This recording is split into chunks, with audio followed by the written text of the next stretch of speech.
Sa buong campus, ang mga grupo ng mga estudyante ay pabalik-balik na naglakad at naghanap mula sa isang gusali patungo sa isa pa, habang binabagtas ang bawat sulok upang mahanap si Suhong bago pa sumapit ang deadline sa hating gabi. Tinawagan ni Tang Gayen si Auhai upang alamin kung nahanap na nito ang kanilang target, kasabay ng babala na mabilis na nauubos ang kanilang oras. Subalit katulad niya, walang swerte si Auhai at hindi man lang nakakita ng kahit isang bakas ni Suhong saan man. Ang totoo niyon, ligtas at tahimik lamang na nagpapahinga si Suhong sa loob ng kanyang sariling villa sa buong panahon. Walang sino man ang nakaisip na humanap doon dahil iyon mismo ang lugar kung saan nila siya pinalayas at itinaboy kanina.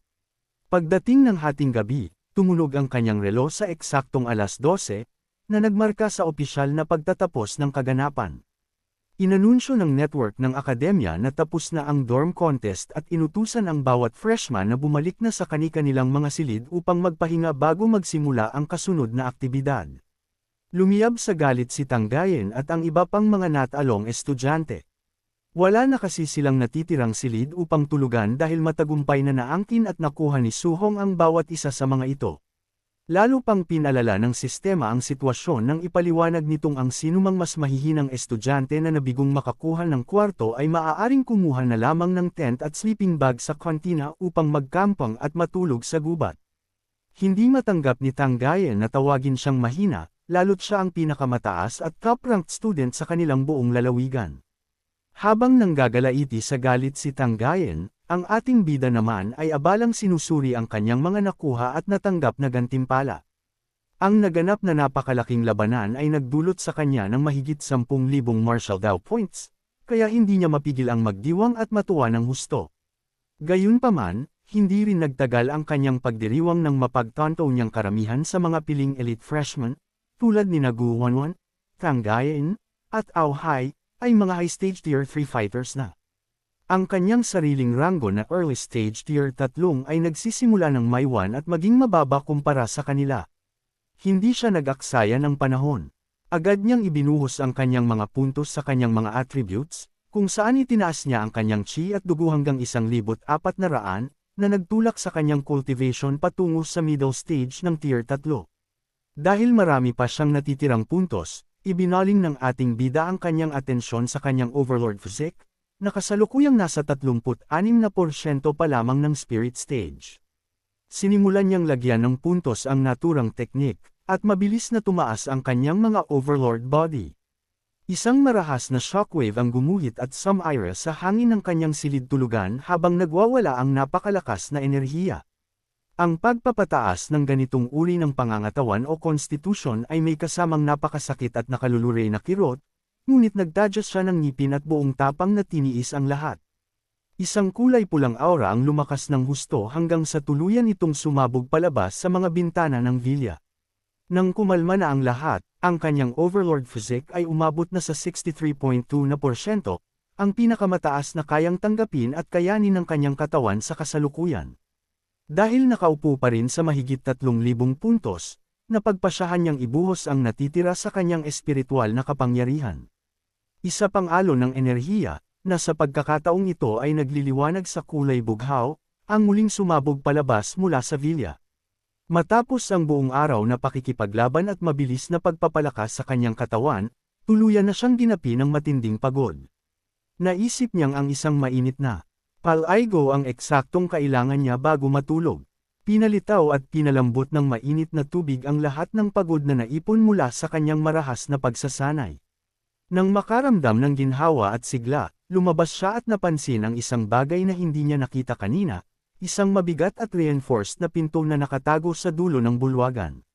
Binuksan niya ito dahil sa kuryosidad, at laking gulat niya nang harapin ang kanyang sariling pribadong gravity training room.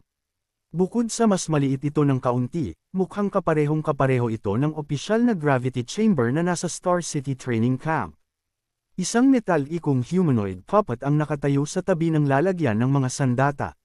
Gumana ito sa mismong sandaling pumasok siya, binati siya bilang master nito, at ipinakilala ang sarili bilang isang knuckle-ang sparring puppet. Agad na nakilala ng ating bida ang makina, ang mga mamahaling training puppet na tulad nito ay nagkakahalaga ng mahigit 100 milyong barya, At ang pagkakaroon lamang ng isa na nakatambay dito ay nagpapakita kung gaano talaga kayaman ang unibersidad. Ipinaliwanag ng puppet na kaya nitong gumamit ng kahit anong sandata at kayang baguhin ang antas ng hirap nito sa gitna ng laban upang makatapat sa sinumang nakikipaglaban dito. Dahil sa kagustuhang masubukan ang kanyang mga kasanayan, humingi si Suhong ng pagsasanay sa paggamit ng sibat. Kumuha ang puppet ng 2 sibat mula sa lalagyan at ibinigay ang isa sa kanya.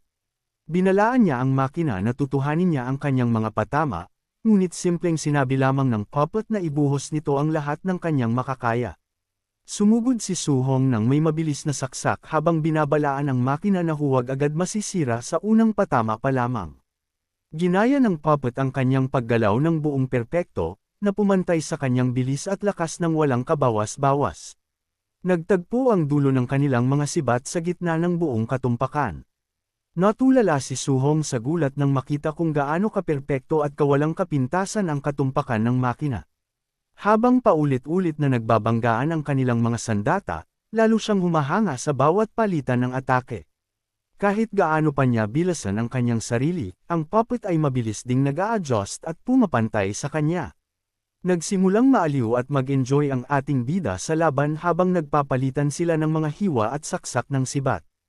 Kasunod nito, sa pamamagitan ng isang napakalakas na hampas, tuluyan niyang nabali ng gitnang-gitna ang hawakan ng sibat ng puppet, sabay bawi ng kanyang atake bago pa man tumama ang isang nakamamatay na patama. Pagkatapos ng laban, naisip niyang ang puppet ay mas mahusay ng kaunti kumpara kay Tanggayen, bagaman hindi pa ganap na umaabot sa antas ni Gu Wanwan. Bagay na nagpadama sa kanya na ito ang perpektong sparring partner para sa mahabang panahon. Sa mismong sandaling iyon, ang pulang warning lights ay mabilis na nag-flicker at kumislap sa sistema ng puppet. Sinabihan siya nito na ang kanyang mga patama ay lumampas na sa ligtas na mekanikal na limitasyon nito, at pakiusap na maghinay-hinay ng kaunti sa susunod. Naguluhan naman si Suhong dahil ang mismong makina naman ang nagsabi sa kanya kanina na huwag magdahan-dahan ng lakas. Dahil ilang oras na lamang ang natitira bago sumikat ang araw, napagpasyahan niyang tapusin na ang gabi at tuluyan ng matulog. Samantala sa labas sa camping grounds, mabilis na naghari ang kaguluhan. Ang mga estudyanteng nawala ng kwarto ay naiipit at nagtitiis sa kagat ng mga lamok, malalakas na kanta, at walang patid na hilik ng iba. Dahil sa inis at pagkasawa sa napakasamang kondisyon, tuluyan ng sumuko sina Tanggayen at Auhay sa pagtulog at nagtungo na lamang sa mga pampublikong virtual training pods, kung saan sabik. Si Tanggayen na ilabas ang kanyang galit at pagkadismaya sa online ladder. Bumalik sa kanyang villa, hindi rin makatulog si Suhong dahil ang adrenaline mula sa kanyang sparring match ay patuloy pa ring dumadaloy sa kanyang katawan. Dahil malinaw na hindi na siya makakapagpahinga, naisip niyang mas mabuting mag-login na lamang sa kanyang sariling pribadong pod at sumabak sa ilang ladder matches. Mabilis na hinayla ng sistema ang 2 mandirigma diretso sa virtual arena.